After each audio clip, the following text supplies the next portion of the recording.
आपण एवढ्या मोठ्या संख्येने आलेला आहात त्यासाठी मला काही बोलायचे आहेत. माझे जे विचार आपल्यापर्यंत पोहोचवायचे आहेत, आपल्याबरोबर जो संवाद साधायचा आहे तोही उद्देश साध्य होईल आणि आपल्या मनात जे काही प्रश्न असतील त्याचे उत्तर मला देणं शक्य होईल. अशा दृष्टिकोनातून आपण आजचा कार्यक्रम करण्याचा प्रयत्न करूया.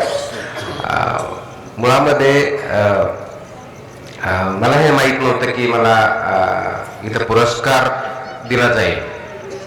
तसं असतं तर कदाचित मी इथं आलो नसतो, कारण आय नो की यासाठी मी काही डिझर्व करत नाही कोणता पुरस्कार भेटण्यासाठी. कारण मी फक्त माझं काम करण्याचा प्रयत्न करतो. माझ्या जागी दुसरे अधिकारी आहेत, ते सुद्धा काम करण्याचा प्रयत्न करतात, स्वतःची भूमिका बजावण्याचा प्रयत्न करतात. आपणही आपल्या वेगवेगळ्या ठिकाणी ज्या ज्या ठिकाणी आपण काम करतो, अगदी घरापासून ते देशापर्यंत ते सर्वजण आपली भूमिका बजावण्याचा प्रयत्न करत असतात. कधी यश येतं, कधी अपयश येतं, चॅलेंजेस असतात. आणि म्हणून आपण ज्या गोष्टी करणं अपेक्षित आहे त्यासाठी पुरस्कार भेटणं ही काही योग्य गोष्ट आहे असं मला वाटत नाही. तसं असतं तर मग समाजामध्ये सर्वात जास्त पुरस्कार हे आपल्या आईवडिलांना भेटले पाहिजे होते. मला वाटत नाही आईवडिलांना कोणी पुरस्कार देतं, कारण त्यांच्याएवढी चांगली भूमिका जगामध्ये दुसरं कोणी करत असेल असं मला वाटत नाही. आणि म्हणून ज्यावेळेस ही डेट ठरली होती त्यावेळेस मी रवींना प्रश्न केला होता की नेमकं मला बोलायचं कोणत्या विषयावरती आहे. कारण मी नुसतं यायचं, सर्वसाधारणपणे बोलायचं आणि जायचं हे माझ्या भूमिकेत मला पटत नाही. म्हणून मी जर येणार असेल तर काहीतरी एखादा योग्य टॉपिक पाहिजे जो की तुम्हाला महत्त्वाचा वाटेल, मलाही महत्त्वाचा वाटेल, आणि ज्याच्यातून आपण एक संवाद साधू शकू. त्या संवादातून काहीतरी आउटपुट येईल, काहीतरी चांगली गोष्ट जन्मास येईल, त्यातून काहीतरी चांगलं परिणाम घडेल. या दृष्टिकोनातून विचार केल्यानंतर मग पालकत्व आणि नेतृत्व या विषयावरती बोलावं असं आमचं ठरलं. आणि त्या अनुषंगाने आज आपण इथं जमलेलो आहोत. त्याविषयी माझे थोडक्यात मी विचार मांडण्याचा प्रयत्न करणार आहे. मुलामध्ये जसं आत्ता बोललो की आपण 21व्या शतकात ज्यावेळेस जगतोय, ज्याला औद्योगिक क्रांतीविषयी आपण आपल्या बालपणापासून, शाळेपासून, कॉलेजमध्ये खूप वेळ शिकलेलो आहोत इतिहासामध्ये. तशी औद्योगिक क्रांती जशी झाली तशी फोर्थ इंडस्ट्रियल रेव्होल्यूशन ज्याला म्हणतो, IT च्या स्वरूपात, इन्फॉर्मेशन टेक्नॉलॉजीच्या स्वरूपात आपण अनुभवत आहोत. त्या औद्योगिक क्रांतीमधून आपण जात आहोत. आपण लकी आहोत की त्या औद्योगिक क्रांतीचा आपण भाग आहोत. आणि ह्या औद्योगिक क्रांतीमध्ये जात असताना, कोणतीही क्रांती होत असताना समाजामध्ये खूप मोठ्या प्रमाणात उलथापालथ होत असते. तशी आज आपल्या समाजात सुद्धा खूप मोठ्या प्रमाणात उलथापालथ होत आहे. ते कदाचित आपल्याला तेवढ्या प्रमाणात जाणवत असेल नसेल, किंवा त्याची दाहकता आज आपल्याला जाणवत नसेल, किंवा जाणवत असेल तर अगदी वेगवेगळ्या स्वरूपात जाणवत असेल, पण ते कॉन्टेक्स्च्युअलाइजमध्ये आपल्याला त्याचा परिणाम इमिडिएटली जाणवत नसेल. परंतु परिणाम होत आहेत. समाज बदलत आहे, वेगवेगळ्या संस्था त्याच्यामध्ये बदलत आहेत. अगदी कुटुंबापासून, समाजापासून, आंतरराष्ट्रीय ज्या संस्था आहेत, कम्युनिटीज आहेत, त्या सर्व बदल त्याच्यामुळे होत आहेत. तर त्या बदलाचा परिणाम आपल्या जीवनावरती काय होतोय, आपल्या कुटुंबावरती काय होतोय, आपल्या पालकत्वावरती काय होतंय, आपल्या नेतृत्वावरती काय होतंय हे जाणून घेणं आणि त्याच्यावरती वेळीच योग्य उपचार करणं, योग्य उपचार करून त्याच्यावरती कारवाई करणं ही सुद्धा अपेक्षित आहे. आणि म्हणून आज आपल्या सर्वांच्या समोर सर्वात महत्त्वाचं जर चॅलेंज काय असेल तर या समाजामध्ये भविष्यकालीन योजना, भविष्यासमोर असलेले चॅलेंजेस याचा अंदाज बांधून त्याच्यावरती योग्य प्रकारची उपाययोजना करणं हा आहे. आणि त्याच्या पुढे जाऊन आपण जर विचार केला तर आज जे नवीन जनरेशन आहे, आपण वेगळ्या जनरेशनला बोलतो, आता अल्फा जनरेशन, पुढचं बीटा जनरेशन येईल. जरी त्याला एका पर्टिक्युलर तारखेनंतर जन्माला आलेले, पर्टिक्युलर वेळेत असलेले, जन्मलेले यांच्या बाबतीत जरी बोलणं झालं असेल तरी त्या काळामध्ये असलेले इतर फॅक्टर्स जे आहेत त्या फॅक्टर्स सुद्धा त्या जनरेशनवरती खूप मोठ्या प्रमाणावरती परिणाम होत असतो. आजच्या युगामध्ये सर्वात मोठं चॅलेंज मुलांमध्ये आणि पालकांमध्ये जर कोणतं असेल तर ते म्हणजे सध्याची होत असलेली रेव्होल्युशन. आपण artificial intelligence, machine learning, WhatsApp, chatbot या सर्वांच्या युगामध्ये राहत असताना त्याचा आपल्या मुलावरती होणारा परिणाम किती भयानक आहे याची जाणीव कदाचित आपल्याला होत नसेल. आपल्याला आठवतंय की 2020 मध्ये ज्यावेळेस कोरोनाची महामारी आली त्यावेळेस कोरोना काय होता, त्याला मेडिकल सायन्समध्ये कोणत्या पद्धतीने टॅकल करायचं हे पहिल्या वेळेमध्ये कुणालाही माहीत नव्हतं, जगामध्ये कुणालाही माहीत नव्हतं. मग त्यावेळेस आपल्याला योग्य वाटलं आपल्या अनुभवाच्या आधारे आपला जो काही अनुभव आहे तो आपण आपल्या गाठीशी बांधून उपाययोजना करण्याचा प्रयत्न केला. त्याच्यावरती रिसर्च होत गेले, त्याच्यावरती नंतर वॅक्सिन आल्या, त्याच्यानंतर आपण प्रिव्हेन्शन घेतले. तरी लाखो करोडो डेथ झाले जगामध्ये. वेगवेगळ्या शासनाने वेगवेगळ्या पद्धतीने त्याच्यावरती मात करण्याचा प्रयत्न केला आणि फर्स्ट वेव्ह, सेकंड वेव्ह आल्यानंतर त्याच्यावरती एक सायंटिफिक मेथॉडॉलॉजीच्या माध्यमातून आपण त्याच्यावरती मात करू शकलो. तो जो पॅन्डेमिक होता तो एंडेमिक झाला. त्याच्यामुळे परत आपण पूर्वत अशी जीवनशैलीमध्ये येऊ शकतो. परंतु ते होत असताना त्या काळातले जे काही 6 महिने 8 महिने जवळजवळ 1 वर्ष आपल्या सामाजिक जीवनावर खूप परिणाम झाला. त्याचा एक परिणाम हा आपल्या त्यावेळेसच्या शाळामध्ये न जाता व्हर्च्युअल लर्निंग, व्हर्च्युअल टीचिंग याच्यावरती झाला. म्हणून झूम ही नॉर्मल गोष्ट झाली आणि त्या काळात शाळेच्या माध्यमातून मुलांचं नुकसान, अकॅडमिक नुकसान होऊ नये, शैक्षणिक नुकसान होऊ नये म्हणून व्हर्च्युअल टीचिंग आणि लर्निंग झालं. मोबाईलचा वापर वाढला, स्क्रीन टाईम वाढला आणि त्या स्क्रीन टाईमचे परिणाम आज आपल्याला त्या काळातल्या पर्टिक्युलरली स्कूल गोईंग चिल्ड्रन किंवा अडल्ट एजमध्ये त्यांच्यावरती खूप निगेटिव्ह झालेले दिसतात. कारण त्या 1-1.5 वर्षात 2 वर्षात शाळा फक्त लर्निंग टीचिंगसाठी नसते, तर समाजामध्ये कसं वापरायचं, सामाजिक संबंध कसे असावेत, कसं वागायचं, कसं बोलायचं या संबंधी सुद्धा तिथं शिक्षण होत असतं, विचारांची देवाणघेवाण होत असते. त्याचा नेगेटिव्ह परिणाम खूप मोठ्या प्रमाणात झाला हे आज आपण अनुभवत आहोत. त्याचा एक नेगेटिव्ह परिणाम हा इंटरनेट वापरल्यापासून ज्या इन्फॉर्मेशन किंवा मोबाईल वापरण्यामुळे मुलांच्यामध्ये स्क्रीन टाईम वापरण्यावरती झाला. ॲडिक्शन खूप मोठ्या प्रमाणात वाढलं. पर्यायाने लर्निंग ॲबिलिटीज कमी झाल्या.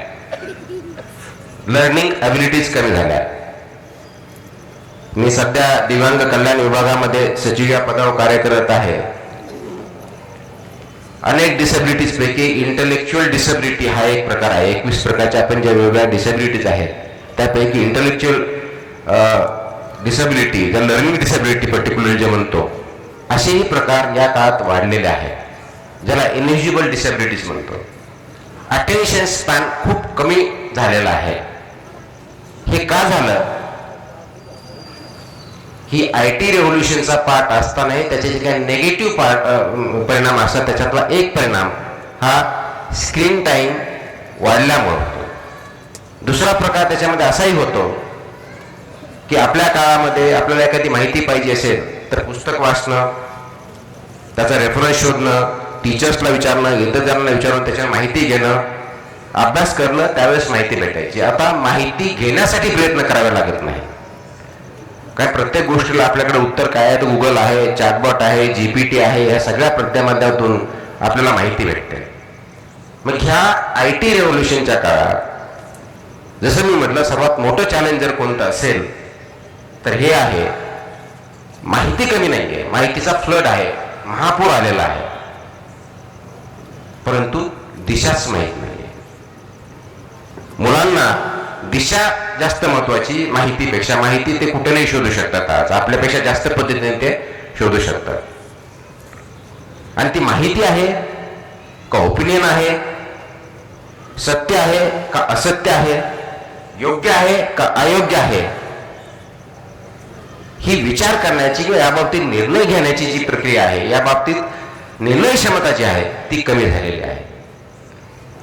म्हणजे आपल्याला शिकवलं जायचं की हे सत्य आहे, ही ओपिनियन आहे, ही त्याचा पॉइंट ऑफ व्ह्यू आहे.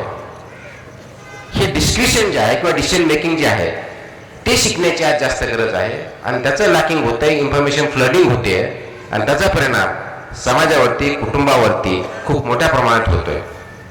इन्फॉर्मेशन फ्लडिंग झाल्यामुळं नरेटिव्ह सेट झाले आणि नरेटिव्ह सेट झाल्यामुळं कुटुंबामध्ये, समाजामध्ये वेगळ्या नरेटिव्हच्या वाटेनं व तो सत्य आहे की असत्य आहे हे तपासण्याच्या पुढे जाऊन व्हॉट्सअप युनिव्हर्सिटी सुरू झाल्या. आता व्हॉट्सअप युनिव्हर्सिटीचे परिणाम काय आहेत आपण बघतो. तर हे परिणाम आपल्याला होऊ द्यायचे नसतील तर पालकांची, शिक्षणाची, समाजाची जबाबदारी खूप मोठ्या प्रमाणावरती वाढलेली आहे. आणि ती जाणीव होणं, जाणीव करून देणं आणि त्याच्यावरती योग्य प्रकारे मात करणं ही समाजाला गरज आहे.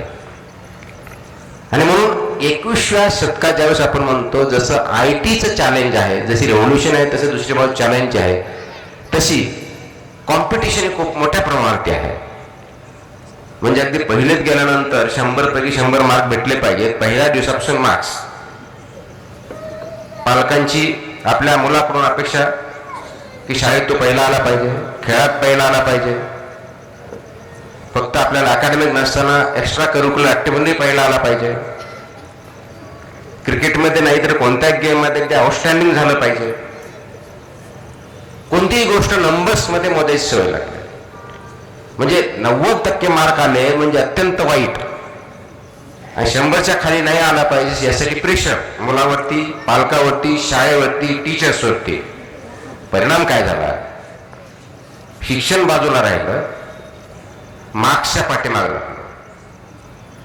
प्रत्येक गोष्ट मार्क्सच्या नंबरमध्ये गणली जाऊ लागले आणि त्याचा परिणाम मुलांचा विचारशक्ती काय आहे, त्याचे विचार कोणत्या दिशेने जात आहेत, त्याचा परिणाम काय होत आहे ते विद्यार्थ्यावरती, पालकावरती, समाजावरती, याचा विचारपेक्षाही माझा मुलगा पहिला आहे का दुसरा आहे, दुसऱ्याच्या विद्यार्थ्यावर मुलाबरोबर त्यापेक्षा चांगला आहे का वाईट आहे, इन द सेन्स मार्क्स कमी आहेत का जास्त आहेत, याच्यावरती भर दिला जातो.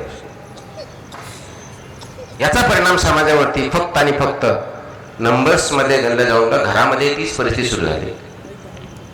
2 जर मुलं असतील तो तुझ्यापेक्षा हा चांगला का याच्यापेक्षा ह्याचे हे गुण चांगले, मग तुम्ही दोघं एकत्र नाही याच्यापेक्षाही पुढे जायला पाहिजे. ही जी परिस्थिती निर्माण झाली याचा परिणाम कुटुंबामध्ये नेगेटिव्ह होत चालला. परंतु समाजामध्ये खरोखर पुढे जाण्यासाठी आवश्यक असलेल्या ज्या गोष्टी आहेत त्याबद्दलची विचार कमी होत चाललाय. जगण्याची स्पर्धा वाढली. जीवन कसं जगावं यापेक्षा आपल्याला जास्तीत जास्त पगार, मोठी नोकरी किंवा उद्योजक म्हणून पैसे कसे कमावे, श्रीमंत कसं व्हावं याच्यावरती भर लागला. सक्सेसची डेफिनेशन काय? तर माझ्या सक्सेसमध्ये मी स्वतःच्या पायावर लवकरात लवकर कधी उभा राहील, माझं घर कधी होईल, मी मोठ्या सिटीत किंवा छोट्या सिटीत राहील का, गाडी मोठी असेल का, यामध्ये सक्सेस म्हणलं. परिणामी सामाजिक जीवन जे आहे ते विस्कळीत होत चाललं. मग याचा पालकत्वाशी संबंध आहे का, शिक्षणाशी संबंध आहे का, समाजाशी आहे का, नेतृत्वाशी आहे का? तर ह्या सर्वांचा संबंध घरापासून, शाळेपासून, समाजापर्यंत सर्वांचा इंटिग्रेटेड आहे. ते करण्याची जबाबदारी आपल्या सर्वांची आहे. आणि म्हणून ते जर करायचं असेल, तो जर प्रॉब्लेम आपल्याला ऍड्रेस करायचा असेल, तर आपल्या पाल्यामध्ये, आपल्या मुलांमध्ये, आपल्या विद्यार्थ्यांमध्ये आपल्याला ही सामाजिक जाणीव आहे, सामाजिक मूल्य आहे, कौटुंबिक मूल्य आहे, ती जपासणे, त्यांच्यासाठी आवश्यक मूल्यवर्धन करणे आवश्यक आहे. नेतृत्व गुण त्याच्यामध्ये सांगणे, वागणे, त्यांच्यामध्ये अंमलात आणणे हे गरजेचं आहे. हे जर आपण करू शकलो नाही तर मुळामध्ये आपल्याला जो समाज अपेक्षित आहे, जो कुटुंब संस्था आपल्याला अपेक्षित आहे, जे राष्ट्र आपल्याला अपेक्षित आहे, आपण ते करू शकणार नाही. आणि म्हणून ती करण्याची जबाबदारी आपली सर्वांची आहे. ते करण्यासाठी सुरुवात आपल्याला घरापासून करावी लागणार आहे. आता काय करायचं आहे घरामध्ये आपण ज्यावेळेस म्हणतो, तर सर्वात महत्वाचा जो धागा आहे तो म्हणजे तंत्रज्ञानाचा जो वापर आहे त्याचा योग्य वापर आपल्या ध्येयासाठी निर्माण करा. तंत्रज्ञानाच्या गुलामगिरीत न जाता, म्हणजे तंत्रज्ञानामुळं आपण का आपल्यामुळं तंत्रज्ञान हे बघण्याची आज गरज आलेली आहे.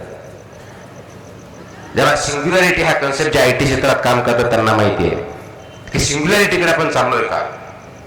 म्हणजे उद्या मशीनच्या आहारी आपण जाणार आहोत, सगळ्या गोष्टी मशीन करेल, मशीनच्या म्हणण्याप्रमाणे आपण जाणार आहोत, की मानवनिर्मित जी मशीन आहे ती मानवाच्या चांगल्या गोष्टीसाठी, समाजासाठी किंवा पृथ्वी किंवा आपल्या सर्व जगासाठी चांगलं काही करणार आहे की याचा विचार करण्याची आपल्याला गरज आहे. दुसरी जी गरज आहे ते आपलं जागतिक परावलंबित्व खूप मोठ्या प्रमाणात वाढलेलं आहे. म्हणजे जगातल्या कोणत्याही ठिकाणी कोणतीही घटना घडली त्याचे परिणाम सर्व जगभर होतात. म्हणजे एका ठिकाणी छोटीशी चुकीची गोष्ट घडली ती जगामध्ये निगेटिव्ह इम्पॅक्ट करते. पॉझिटिव्ह गती घडण्यासाठी आणि ती वाढवण्यासाठी सुद्धा IT चा वापर होतो. हे परावलंबित्व आणि परस्पर अवलंबित्व ही महत्वाची गोष्ट आहे. आपल्या जीवनामध्ये आपण विचार करत असताना लहानपणी आपण आई वडिलांवरती अवलंबून असतो.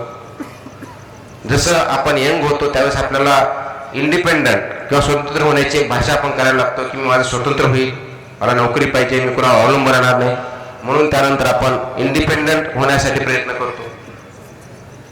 ते झाल्यानंतर आपल्या लक्षात येतं की आपण इंडिपेंडंट कधीच होऊ शकत नाही, पण परावलंबी राहू शकत नाही. तर परस्पर अवलंबून एकमेकाशी निगडीत असतो. म्हणून तो परस्पर संबंध व्यवस्थित जपणं हे आवश्यक असतं.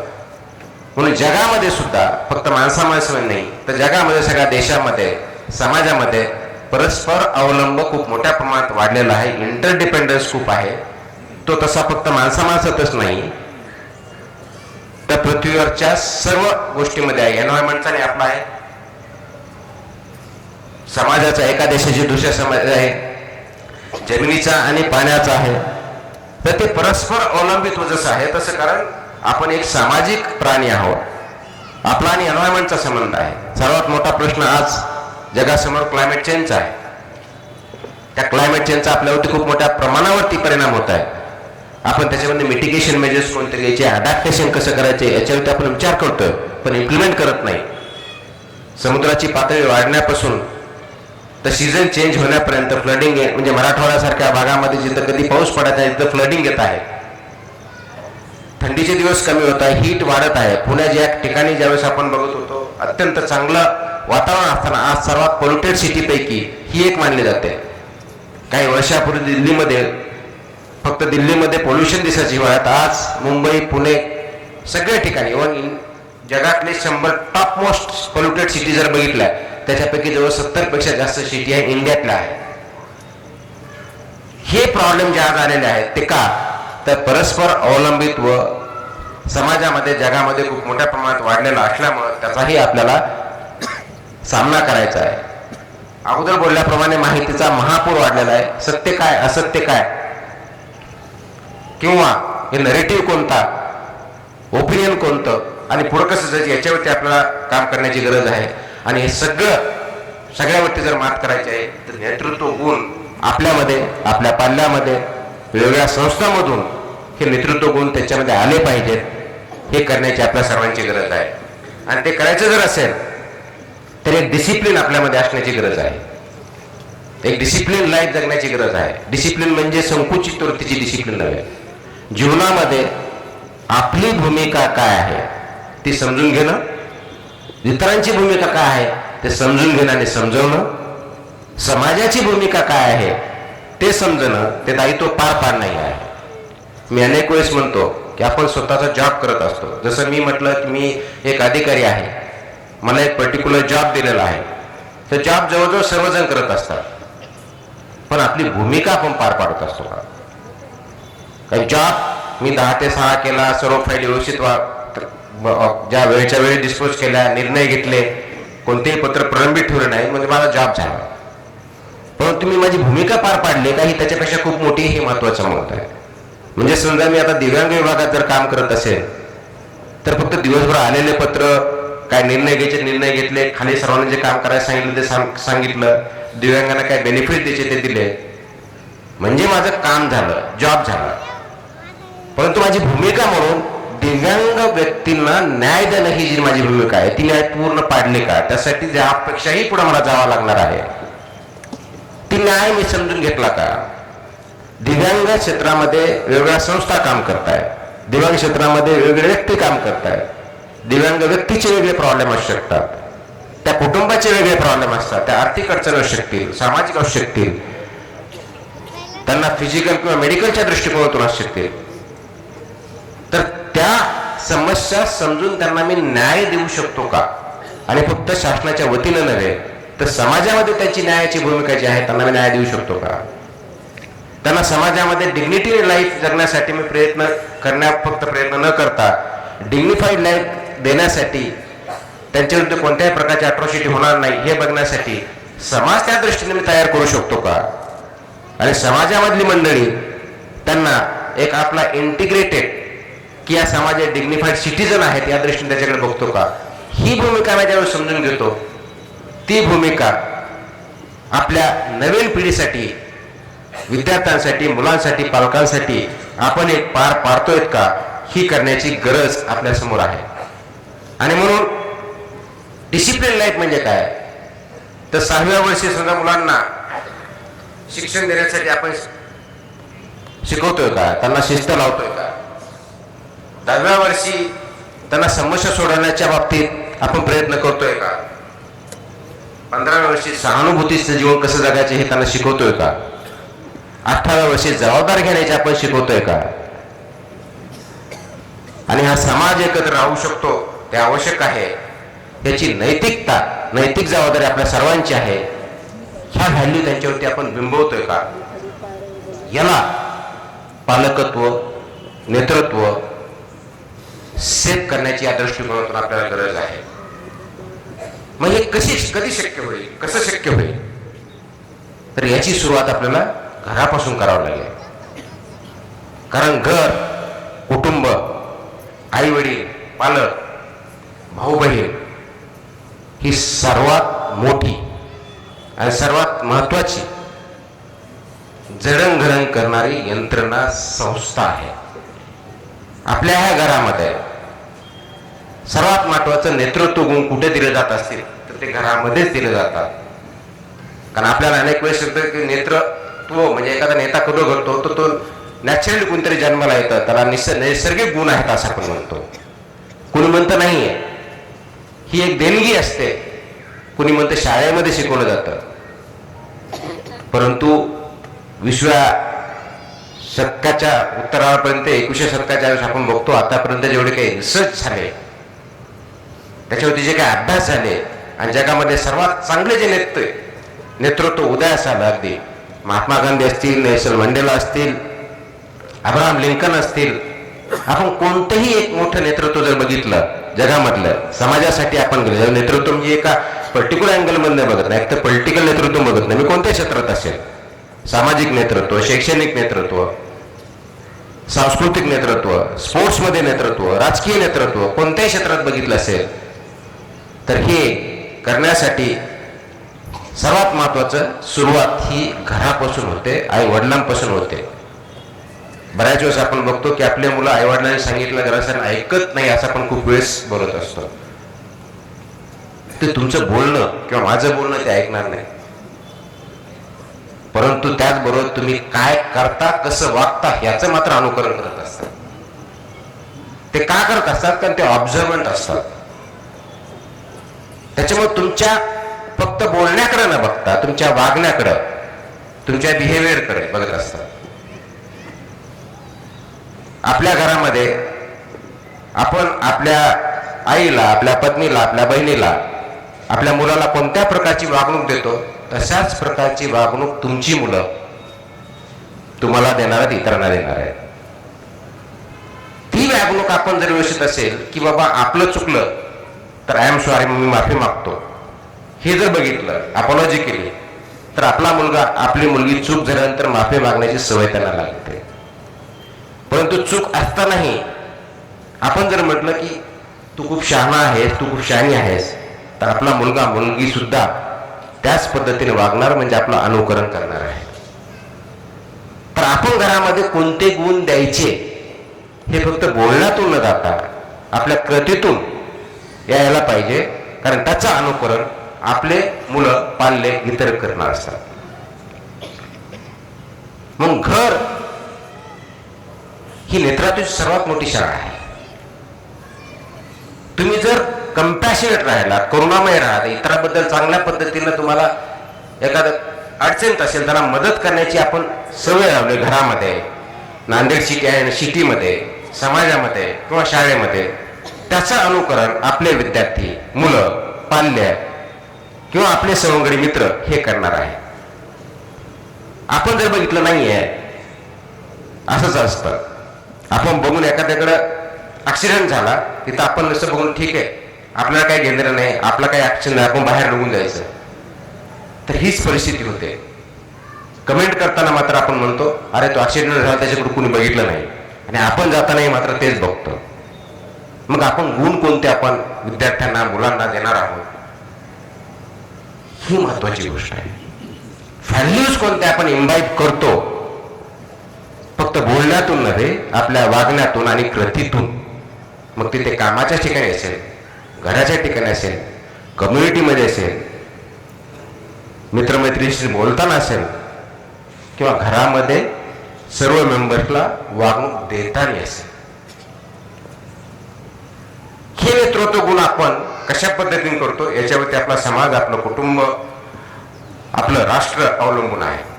आणि म्हणून आपल्याला सर्वात महत्वाची जी गोष्ट आहे ती घरापासून सुरुवात करावी लागणार आहे. आपण फोकस करतो अकॅडमिक एक्सलन्स वरती.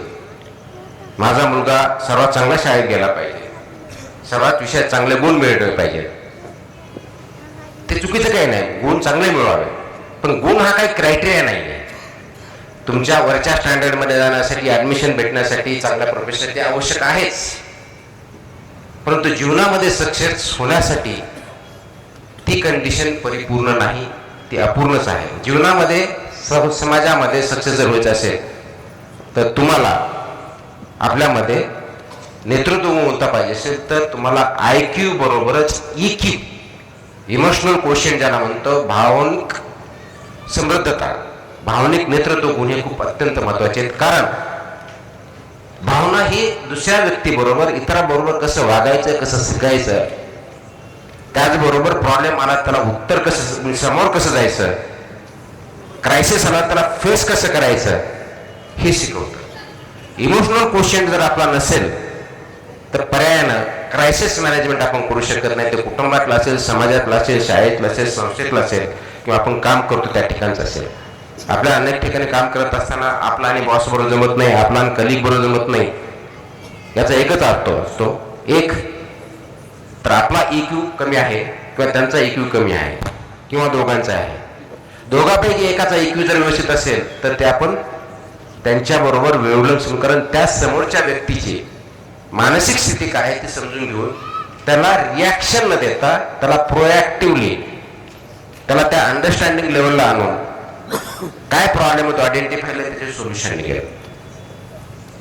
आजकाल आपण ज्या फाईट्स बघतो त्याच्या पाठीमागे हाच उद्देश आहे की EQ आपला खूप मोठ्या प्रमाणात कमी झालेला आहे. इमोशन्सला आपण पाहिजे तेवढं महत्व देत नाही, इमोशनल होतो. इमोशनल क्वोशियंट आणि इमोशनल ह्या दोन्ही वेगळ्या बाबतीत. एखाद्या बाबतीत इमोशनल होणं म्हणजे तुम्ही इमोशनल क्वोशियंट चांगला असा अर्थ होत नाही. तुम्ही संवेदनशील असणं पाहिजे, त्याला सेन्सिटिव्ह म्हणतात, भावनात्मक नाही. भावनात्मक कोण चुकीचे निर्णय सुद्धा आपण घेतो, मी त्याबद्दल बोलत नाही, मी इमोशनल क्वोशियंट बद्दल बोलतोय. त्याच्यामुळे भावनांचा आदर करण्याचा आपण ज्यावेळेस शिकू, संवेदना ज्यावेळेस आपल्या जाग्या होतील आणि संवेदना ज्यावेळेस जागा होतात त्यावेळेस इतर व्यक्ती एखाद्या प्रॉब्लेममधून जर जात असेल तर ते प्रॉब्लेम समजून घेणं, फक्त मदत करणं नव्हे किंवा वाईट वाटून किंवा चांगलं वाटून घेणं नव्हे, तर त्या व्यक्तीला अशा क्रायसिसवरती मात करण्यासाठी एम्पावर करणं, मदत करणं ही होय. ही भावना, तो क्वेश्चन जो आहे, ही बुद्धिमत्ता जी आहे भावनात्मक, त्याच्यावरती काम करण्याची आज खूप जास्त गरज आहे. आज जर आपल्या मुलांमध्ये बघितलं तर एन्झायटी खूप मोठ्या प्रमाणात वाढलेली आहे, डिप्रेशन खूप मोठ्या प्रमाणात वाढलेलं आहे. त्याचा परिणाम काय होतोय तर त्यांना निर्णय क्षमता कमी होते आणि आपण त्यांना अंडरस्टँड करू शकत नाही. आणि आपण म्हणतो आपले विद्यार्थी मुलं खूप आजकाल सेन्सिटिव्ह झाले. सेन्सिटिव्ह चूक नाही आहे, परंतु त्याच्यामध्ये इमोशनल क्वेश्चन कमी झाला आहे, कारण आपण इमोशनली वागणं कमी झालं, रोबोटिक्ससारखं वागायला खूप जास्त लागलं. आणि म्हणून ज्यावेळेस मी म्हटलं की मशीन लर्निंगमध्ये मशीनने आपल्यावरती ताबा घ्यायचा आहे की आपण मशीनवरती करायचा आहे, हा महत्वाचा मुद्दा आहे. म्हणून मोबाईल आल्यापासून आपल्यासाठी मोबाईल होता का, मोबाईलसाठी आपण आज प्रश्न पडलाय. सकाळी उठून रात्री झोपेपर्यंत स्क्रीन टाइम शिवाय आपल्याला जमत नाही. व्हॉट्सअपवरती काय झालं, मला लाईक्स किती आल्या, मला फॉलोअर्स किती आहेत, याच्यामध्ये असतो. खरोखरच आपल्याला फॉलोअर्स असतात का, खरोखरच ते आपल्याशी अटॅच असतात का, का फक्त ते आपल्याला दाखवण्यासाठी, भावनात्मक मुद्द्यासाठी करतात. कारण आजकाल खूप मोठ्या प्रमाणात ती टीव्ही सिरियल्समध्ये किंवा OTT वरती सिरियल्स बघून मुलांनी, माणसांनी आत्महत्या करण्यास सुद्धा प्रमाण वाढलेलं आहे. याचाच काय आपण त्या आहारी जातोय. दॅट सीन, तो सीन आपल्याला कॅप्चर करतोय. म्हणजेच आपली इंडिपेंडंट थिंकिंग काम करत नाहीये. We are so much influence by this forces, negative forces in particularly, की आपल्याला रॅशनॅलिटी कळत नाहीये. रॅशनल विचारसरणी आपण करण्यामध्ये कमी पडतोय आणि त्याचा परिणाम आपल्या अपब्रिंगिंगवरती, समाजावरती होतोय, कुटुंबावरती होतोय. याच्यावरती काय केलं पाहिजे तर इमोशनल इंटेलिजन्स वाढवण्यावरती खूप मोठा बळ देणं गरजेचं आहे. त्यासाठी आपले नातेसंबंध, मी नातेसंबंधामध्ये फक्त आणि फक्त कुटुंबातल्या बोलत नाही, आपली समाज संस्था जी आहे त्यांनी परत आपल्याला खूप मोठ्या प्रमाणावरती इंटरकनेक्टनेस वाढवण्याची गरज आहे. ते करण्याची गरज आहे असं वाटतं. तिसरी गोष्ट आहे ते आपल्या कुटुंबामध्ये कोणत्या ना कोणत्या कारणास्तव आज्ञाधारकपणा पाहिजे. आज्ञाधारकपणा वाईट नाही, पण आज्ञाधारक पदाच्या नावाखाली आम्ही म्हणेल ती पूर्व दिशा, आम्ही म्हणेल ते खरं. मुलांनी उलटे प्रश्न विचारायचे नाही, तू उलटा बोलू नकोस, तो तुझ्यापेक्षा वयाने मोठा, त्याच्यामुळे तो म्हणेल ते खरं. असं जर असतं तर नोबेल प्राइज सगळे फक्त वरिष्ठ 90-100 वर्षांच्या व्यक्तींनाच गेलेले असतील, सर्वतोषात तेच असते, वय जर हा क्रायटेरिया घेतला तर. आणि आपण त्या आज्ञाधारकतेच्या नावाखाली जिज्ञासा मारतोय, ही चूक करतोय. क्वेश्चन करणं ही जिज्ञासेची पहिली पायरी आहे. हे असंच का, हे या पद्धतीनं का नाही, तुम्ही म्हणताल ते खरं कशावरून, हे का नाहीये, तुम्ही खोटं बोलताय ते नाही, ते बरोबर आहे, हे ज्यावेळेस विचारलं जातं आणि त्याला उत्तर देणं म्हणजे त्या जिज्ञासेला आपण प्रवृत्त करतो. आणि त्याला उत्तर न देते तू गपची बस, तुला काही कळतं का, तू खूप शहाणा झाला का, एक थोबाडीत देऊ, ही जी भाषा येते त्याचे दोनच अर्थ असतात. एक तर आपल्यापेक्षा ते ज्ञान नसतं, किंवा मग आपल्याला आपली वृत्ती असते की दाबून टाकायचं, त्याला आपण हिटलरशाही जे म्हणतो ती आपण मुलामध्ये, आपल्यामधून ती वाढवत असतो. आणि तशा प्रकारचा बिहेवियर त्यांच्याकडून एक्सपेक्ट करत असतो. ज्यावेळेस हे बिहेवियर आपण आपल्या मुलाकडनं, विद्यार्थ्याकडून एक्सपेक्ट करतो, समाजामध्ये एक्झॅक्टली तेच होतं. आणि म्हणून आपल्याला काय पुढं न्यायचं आहे तर आपल्याला जिज्ञासा ही जी आहे वाढवायची, वैज्ञानिक वृत्ती वाढवायची, क्वेश्चन करता आला पाहिजे प्रत्येक गोष्टीला. ते वाढवलं तर आणि तरच आपल्याला समाजामधले जे प्रॉब्लेम्स आहेत ते सॉल्व्ह करण्याच्या दृष्टीनं मदत होईल. म्हणून प्रॉब्लेम सॉल्व्हिंग ॲबिलिटी आपल्याला पाहिजे, क्रिटिकल थिंकिंगची ॲबिलिटी पाहिजे. रोख लर्निंग नकोय, रोख लर्निंग आपण पुढे देणार नाहीये, म्हणून आपली घरामधली असेल, शाळेतली सिस्टम असेल किंवा समाजातली असेल, तर ती आपल्याला जिज्ञासा कशी वाढेल या दृष्टिकोनातून आपला प्रयत्न करायचा आहे. आणि म्हणून त्याचं काम हे घरापासूनच सुरुवात झालेली पाहिजे. ती जर आपण करू शकलो तर खूप मोठ्या प्रमाणावर ते काम करू शकतो. दुसरा मुद्दा येतो की जसं घर आहे तसा शाळा ही एक महत्वाची बाब आहे. आणि शाळा ही प्रयोगशाळा असली पाहिजे. कशाची प्रयोगशाळा? नेतृत्व घडवण्याची. रोट लर्निंग नको आहे. आणि म्हणून तिथं विचार विनिमयता, क्रिटिकल थिंकिंग कशी वाढेल, सर्जनशीलता, प्रॉब्लेम सॉल्विंग कसे वाढतील, संवाद कौशल्य, कम्युनिकेशन कसं वाढेल, सामूहिक नेतृत्व कसे होईल, समाजाचे प्रॉब्लेम कसे सॉल्व्ह होतील या दृष्टिकोनातून शाळेमध्ये बघितलं पाहिजे. फक्त मार्क्स किती भेटले, तू पहिला आला का, बोर्डात पहिला आला का, मेडिकललाच भेटलं का, इंजिनिअरिंग भेटलं तर IT इंजिनियर झाला की नाही झाला, मग इंजिनिअरिंग भेटलं तर तुला ML ला भेटलं का, AI ला भेटलं, एवढ्या पुरतं मर्यादित न राहता तू समाजामध्ये का आलास, तुझं सामाजिक क्षेत्रामध्ये का स्टँडिंग काय, हु आर यू आणि why do you want to stay or enjoy life, हे जर आपण शाळेमध्ये शिकू शकलो तर खूप मोठ्या प्रमाणावरती आपण समाज चांगल्या पद्धतीने घडू शकतो असं मला वाटतं. आणि म्हणून हे करण्यासाठी कोणते नेतृत्व गुण आपण आपल्या विद्यार्थ्यांमध्ये, शाळेमध्ये, घरामध्ये, समाजात सुचवलं पाहिजे? तर धैर्य, करेज हे सर्वात महत्वाचं आहे. कोणत्याही गोष्टीला भिवून न जाता धैर्याने सामना करता आला पाहिजे. आपल्याला you should be able to face the problem आणि ते सॉल्व्ह करता आला पाहिजे. त्याच्यामुळे धैर्य महत्वाचं आहे. ते करण्यासाठी आपलं कॅरेक्टर ज्याला म्हणू, जे सर्वात आपण ज्याला ज्या दृष्टिकोनातून नैतिक धैर्य जसं म्हणतो, मॉरल करेज काय आहे, तसं कॅरेक्टर काय आहे. जसं प्लेटो म्हणतो की are you made up of a gold or iron or a silver, तशी गोष्ट आहे की आपलं कॅरेक्टर असं पाहिजे की कोणत्याही क्रायसिसला फेस करण्याच्या दृष्टिकोनातून योग्य मार्ग काढू. क्रायसिस म्हणून पळून जाण्याचं कॅरेक्टर नको. नाही तर ज्या ज्या वेळेस असे प्रश्न येतात त्यावेळेस फक्त आपण पाठीमागे सरायचं, दुसऱ्याच्या पाठीमागे, त्याला नेतृत्व म्हणत नाही. मिलियन्स आपल्याकडे आहेत. नेतृत्व कधीही नेतृत्व तयार करतं, फॉलोअर्स तयार करत नाहीत. म्हणून कॅरेक्टर बिल्डिंग ही महत्वाची गोष्ट असते. सहानुभूती, इतराबद्दल आदर, इतर व्यक्ती, समाज, इतर विचारसरणी याच्याबद्दलचा आदर निर्माण करणं ते विचारातूनच होऊ शकतं आणि आचरणातून होऊ शकतं.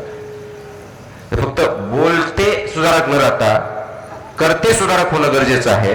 त्या दृष्टिकोनातून आपण पावलं उचलली पाहिजेत. ती घरापासून आले पाहिजे, शाळेतून आले पाहिजे, समाजाच्या वागण्या बोलण्यातून सुद्धा आलेली पाहिजे. आणि हे करण्याच्या दृष्टिकोनातून ज्या महत्वाच्या गोष्टी आहेत त्या विद्यार्थ्यांमध्ये, पालकांमध्ये कोणते गुण असायला पाहिजे, तर त्यांनी स्वतःवरती विश्वास ठेवणं, अगदी लिमिट, तुमच्यावरती दुसरा कोणाचाही विश्वास नसला तरी चालेल, स्वतःच्या वरती विश्वास पाहिजे की ही मी करू शकतो. हे करण्यासाठी आवश्यक पावलं, काम करण्याची माझी तयारी आहे, कष्ट करण्याची मी तयारी, हे नेतृत्वाचे गुण त्यांच्यामध्ये आले पाहिजे. संकटावर मात करणं हे त्यांना आपण शिकवलं पाहिजे. म्हणून एखादा प्रॉब्लेम आल्यानंतर विद्यार्थ्यांना त्याच्यापासून किंवा मुलांना त्याच्यापासून दूर न ठेवता ते फेस कसं करतात त्यांना पाहू द्या. एक्सपिरियन्शियल लर्निंग दिलं पाहिजे. अनेक वेळेस आपण बघतो की म्हणतो की शिक्षकाचा मुलगा शिक्षक होतोय, IAS मुलगा IAS होतोय, राजकारणाचा मुलगा राजकारणात जातोय. हे जीन्समध्ये नसतं. हे त्या व्यक्तीकडे बघून, त्यांचा रोल बघून, ते कशा पद्धतीने वागतात हे बघून त्याच्यावरती पावलं टाकून एक्सपिरियन्सच्या माध्यमातून ते अनुभव घेऊन ते शिकतात आणि त्याच्यावरती काम करण्याचा प्रयत्न करतात. म्हणून त्या गोष्टी घडतात. तर आदर्श समाज घडायचा असेल तर आपल्याला अगोदर आदर्श घर बनवावं लागेल, आदर्श शाळा बनवावं लागेल, आदर्श कम्युनिटीज बनावं लागतील, आणि पर्यायानं आदर्श समाज आणि आदर्श जग आपल्याला तयार होईल. त्याच्यामुळे निश्चित आपल्याला स्वतंत्र विचार करणे, इंडिपेंडंट थिंकिंग ही प्रमोट करावी लागेल. मी त्या विचाराशी सहमत नाही म्हणून त्याची मुस्कटदाबी करणं हे चांगल्या समाजाचं, चांगल्या घराचं किंवा चांगल्या व्यक्तीचं गुण नाही आहे. त्याच्यामुळे इंडिपेंडंट थिंकिंग कशी होईल, क्वेश्चनिंग द स्टेटस कसं होईल आणि समाजामध्ये पॉझिटिव्ह बदल कसे होतील हे आपल्याला बघावं लागेल. आणि या सगळ्यांचा पाया हा नैतिकतेवरती अवलंबून आहे. व्हॅल्यू बेस्ड हा आहे. जर व्हॅल्यूज नसत्या, फक्त मटेरियलिझम असलं तर त्याचे निगेटिव्ह परिणाम होतील. म्हणजे कदाचित मला ऐश्वर्य भेटेल पण पुढे जाण्यासाठी आमची तयारी नसेल, कम्युनिटी एकत्र राहणार नाही. म्हणून क्लायमेट चेंज सारखा ज्यावेळेस विषय येतो, क्रायसिस येतात, त्यावेळेस मग आपण एक्सपोज होतो आणि मग पहिल्यापासून आपल्याला बघावं लागतंय कुणाकडे कधी आणि काय कसं करायची, मदत कुठं मागायची ही सुद्धा आपल्याला कळत नाही. दुसऱ्याकडे आपण बोर्डला इंडिकेट करायला होतं की हे प्रॉब्लेम यांच्यामुळे झाले. जसं क्लायमेटच्या बाबतीत आपण म्हणतो, जे डेव्हलप कंट्री आहे ते म्हणतात की तुम्ही आता कार्बन फुटप्रिंट कमी करा, पण ऑलरेडी प्रॉब्लेम त्यांच्याकडे झालेला आहे म्हणून आपण त्यांच्याकडे बोट दाखवत राहिलो त्यांनी प्रॉब्लेम सुटणार नाही. सगळ्यांना एकत्र मिळूनच काम करावं लागणार आहे. कारण आपण जे म्हणतो वसुधैव कुटुंबम, जर वसुधैव कुटुंब आहे तर प्रॉब्लेम सुद्धा सगळ्यांची सेम आहे. तर एका ठिकाणचा प्रॉब्लेम दुसऱ्या ठिकाणी तो येणारच आहे आणि त्याच्यावरती मात करण्यासाठी सर्वांना एकत्र येऊन कृती करण्याची गरज आहे आणि त्याची सुरुवात ही आपण स्वतःपासून करणं गरजेचं आहे. मला वाटतं की सुरुवात आपल्या आचरणातून आली पाहिजे, आपल्या विचारातून आली पाहिजे आणि ते फक्त बोलण्यापुरते मर्यादित न राहता आपण कृतीमधून आणलेली पाहिजे. ते करण्यासाठी सत्यनिष्ठा हे महत्वाचे आहे, ट्रुथ हे महत्वाचं आहे, सत्तेच्या वाटेवरती चालणं आपल्याला गरजेचं आहे, दूरदर्शीपणा व्हिजन असणं गरजेचं आहे आणि सहानुभूतीपूर्वक आपल्या सर्वांना काम करणं गरजेचं आहे. असा जर समाज, असा व्यक्ती, असे पालक आणि पाल्य आपण जर तयार करू शकलो, ते वागू शकलो तर निश्चित आपण एक चांगला समाज तयार करू शकतो. ते करण्याची जबाबदारी फक्त पालकांची नाही, फक्त शासनाची नाही, तर आपल्या सर्वांची आहे. याची जाणीव जर आपण ठेवली आणि त्या कृतीवरती आपण काम करण्यासाठी चालू जर केलं तर निश्चित हा समाज एकंदर पॉवरफुल समाज होऊ शकतो.